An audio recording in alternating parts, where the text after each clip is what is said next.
Hello everyone. Today we are going to learn about sentence rearrangement and paragraph jumbles. I'm sure that you must have gone through these questions in your life. Today we are going to learn how to effectively and more efficiently do a sentence rearrangement and para jumbles without any failures or mistakes.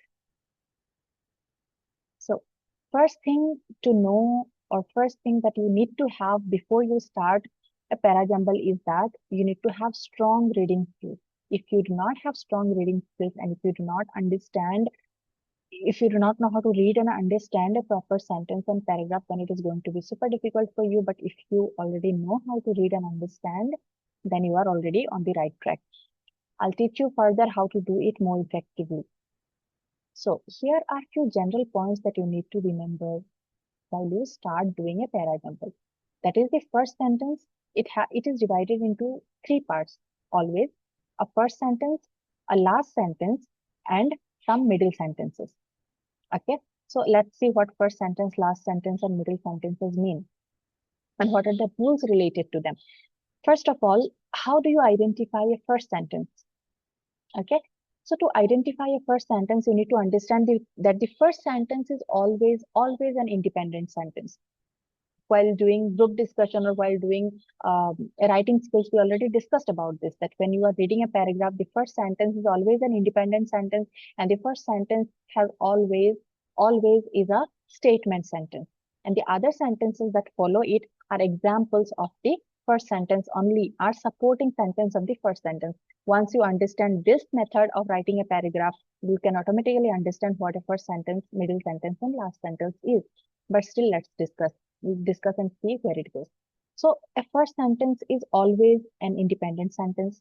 Okay, it will never carry words like on the other hand, however, because if there is a on the other hand, that means there is also on one hand too. Therefore, if you have a one hand before, that means on the other sentence that carries on the other hand cannot be your first sentence. Similarly, if you are writing whatever, if a sentence starts with a whatever or however, it can never be a first sentence. A first sentence does not start with a pronoun. That means it will not never start with a this, that, it, or any of those. A first sentence will always have a proper subject. Next. Again, if you are missing on something, if you are thinking that you did not understand properly, we will also understand with the help of, let me show you, help of a question here. So let's see here. This sentence that you see in the beginning, sentence A, it starts with this fosters trust and ensures project success. If it starts with a this, that means it is starting with a pronoun, and that means it cannot be the first sentence that we are looking for. On the other hand, look at sentence B. Sentence B starts with a proper subject, an auxiliary verb, and then a supporting phrase. For example, team collaboration is essential for completing complex projects. That means team collaboration is the subject, is the auxiliary verb, and then it has the object and the other part of the sentence as well. That means this is a proper first sentence that we are looking at. Okay. After first sentence, we have pairing sentence. Pairing sentence are nothing but supportive sentence. So how do you recognize and realize which pairing sentence comes first or which pairing sentence comes next? For that, the first thing you need to look for is time period. If they have given any time period like yesterday, today, tomorrow, then you automatically understand. If they give any time period with year or something, then also you understand. If not, then some other thing they might give. If there is no time period given, then you look for subject verb agreement. If there is no subject related subject verb agreement also, then you can look for conjunction. Conjunction means one sentence you add, next sentence will, which starts with a conjunction and that, so that, and etc. etc. Therefore, you can automatically, you have to arrange. Again, this varies from one paragraph to another paragraph, so I cannot give you, one particular idea how to do it. You have to on the spot understand and identify a pairing sentence, that means a middle sentence. Again, remember, a middle sentence is nothing but supportive sentence of the first sentence only. Next, how do you identify a last sentence? A last sentence will most probably have so, therefore, thus, that is why, hence, and therefore you understand that that is a conclusion sentence. Therefore, that sentence goes at the end of our paragraph. So there are three parts in a paragraph jumble. Okay, first part is understanding your first sentence. That means your introductory sentence. Next is your middle sentence, or we also call them pairing sentence. And last is the obviously last sentence, which we also call concluding sentence. Okay. So here are some key words to identify sentence types. Okay.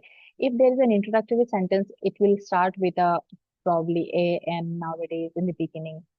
Again, this is optional, but it is better if you look for these words. And if any of these words come in a sentence, that means that sentence is going as a introductory sentence. In a concluding sentence, they will write in the previous slide I have shown you some. It can also carry words like clearly, thus, finally, and you understand that this is a concluding sentence. Similarly, comparison sentence will always start with a similarly, likewise. Contrasting sentence will start with a but, however, although. So we'll always know that there is a sentence before this sentence. So this cannot be your first sentence. Additional info, also additionally. Sequence sentences, firstly, secondly, lastly. If firstly, secondly, lastly, sequence sentence words are given, that means all your problems are solved. You automatically know which sentence comes first and which sentence comes next. But that is not very common. However, you can take a screenshot or you can take notes of these, and you can identify your sentences with the help of looking for these words. Again, these words are not absolute. Okay, let's see this practice question. First of all, like we discussed earlier, sentence A can never be the first sentence because sentence A starts with a this. But sentence B can be our first sentence because sentence B has a proper subject, an auxiliary verb, and object and supporting sentence as well. So sentence B can be our first sentence. Okay. So as soon as our introduction is given, we always give example and make people understand what that introduction is. Therefore, team collaboration is essential for completing complex projects. For example, engineers and designers work together to refine prototypes. Okay, so in a team, we are putting engineers and designers, and they come together and refine prototypes. Therefore, this sentence E is supporting sentence E.